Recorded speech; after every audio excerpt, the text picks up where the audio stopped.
क्या आपको पता है इंडिया का एक ऐसा पार्ट है जिसे 7 सिस्टर्स और एक ब्रदर कहा जाता है।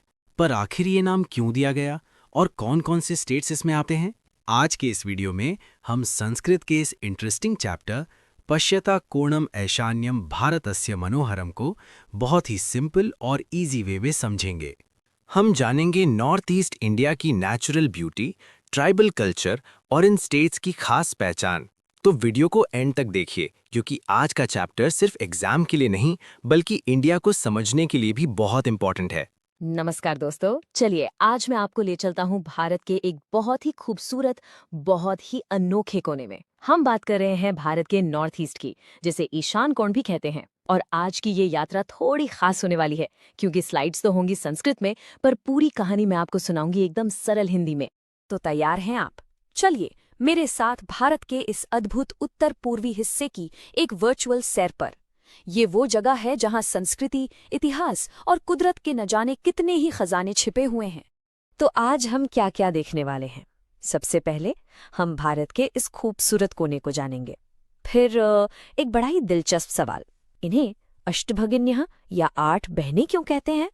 उसके बाद हम यहाँ की प्राकृतिक सुंदरता, यहाँ की अलग अलग जनजातीय संस्कृतियों, इनके कमाल के हस्तशिल्प और आखिर में हर राज्य की अपनी एक खास पहचान को करीब से देखेंगे। तो ठीक है, अपनी यात्रा शुरू करते हैं हमारे पहले पड़ाव से। आइए सबसे पहले ये समझते हैं कि भारत का ये मनोहर ईशान कोण आखिर है कहाँ और इतना महत्वपूर्ण क्यों है। ये देखिए, भारत के नक्शे पर ठीक यहाँ उत्तर पूर्व में ये 8 राज्य बसे हैं। इनके नाम हैं अरुणाचल प्रदेश, असम, मणिपुर, मेघालय, मिजोरम, नागालैंड, त्रिपुरा और सिक्किम। ये सिर्फ एक जमीन का टुकड़ा नहीं है बल्कि संस्कृतियों और इतिहास का एक जीता जागता संगम है। अब एक बहुत ही मजेदार बात, आपने 7 सिस्टर्स के बारे में तो जरूर सुना होगा, है ना? तो ये नाम आया कहाँ से? इन राज्यों के समूह को आखिर ये अनोखा नाम क्यों मिला? चलिए पता करते हैं। तो सवाल यही है कि भाई इन राज्यों को 7 बहनें और एक भाई क्यों बुलाया जाता है? क्या ये बस कहने की बात है या इसके पीछे कोई गहरी कहानी छिपी है? देखिए, ये जो नाम है ना, ये प्रतीकात्मक है, मतलब एक सिंबल की तरह है। इसकी वजह यह है कि इन राज्यों की संस्कृति, इनका रहन सहन और यहाँ तक कि इनकी भौगोलिक बनावट, सब कुछ एक दूसरे से इतना मिलता जुलता है कि ये एक परिवार जैसे लगते हैं। बस इसीलिए इन्हें ये खास उपाधि मिली है। और ये संस्कृत श्लोक तो इसे और भी मजेदार बना देता है। ये असल में एक फॉर्मूला है इन राज्यों के नाम याद रखने का। देखिए, अ से शुरू होने वाले 2 राज्य, अरुणाचल प्रदेश और असम। म से 3, मणिपुर, मिजोरम और मेघालय। फिर न से नागालैंड और त्रि से त्रिपुरा। हो गई 7 बहनें। और हाँ, सिक्किम को प्यार से इनका छोटा भाई माना जाता है। तो अब जब हम इस अनोखे नाम के पीछे की कहानी जान गए हैं, तो चलिए अब उस चीज की बात करते हैं जो इस जगह को वाकई में जन्नत बनाती है, यहाँ की लाजवाब प्राकृतिक सुंदरता और संपदा। आप बस सोच कर देखिए, चारों तरफ ऊंचे ऊंचे पहाड़, घने जंगल और रंग बिरंगे फूल। ऐसा लगता है जैसे पूरे भारत रूपी पेड़ पर ये राज्य एक खूबसूरत गुलदस्ते की तरह सजे हुए हैं। यहाँ ब्रह्मपुत्र और बराक जैसी विशाल नदियां बहती हैं और यहाँ आपको ऊंची पर्वत श्रृंखलाएं भी मिलेंगी, पठार भी, छोटी पहाड़ियां भी और हरी भरी वादियां भी। ये तस्वीर देखिए, इसे देखकर ही पता चलता है कि कुदरत ने इस जगह को कितना कुछ दिया है। यहाँ की हरियाली, यहाँ के वन्य जीव और ये अद्भुत नज़ारे, सच में किसी जन्नत से कम नहीं है ये जगह।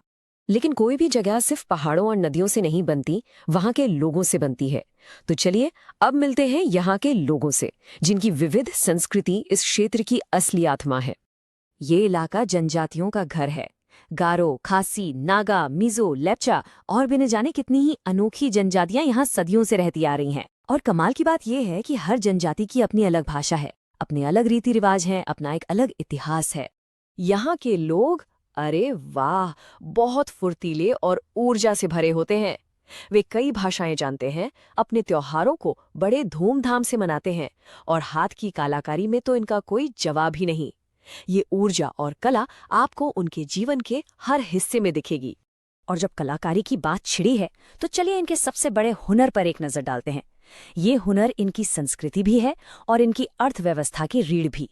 मैं बात कर रही हूँ यहाँ के शानदार हस्तशिल्प की और खासकर बांस से बनी चीजों की। संस्कृत में बांस को वंशवृक्ष कहते हैं और इस इलाके के लिए तो ये सच में जिंदगी देने वाला पेड़ है। यहाँ हाथ से बनी चीजों की कोई कमी नहीं, और ज्यादातर चीजों का आधार यही बांस है। यहाँ बांस इतना ज्यादा होता है कि लोगों की पूरी जिंदगी इसी के इर्द गिर्द घूमती है।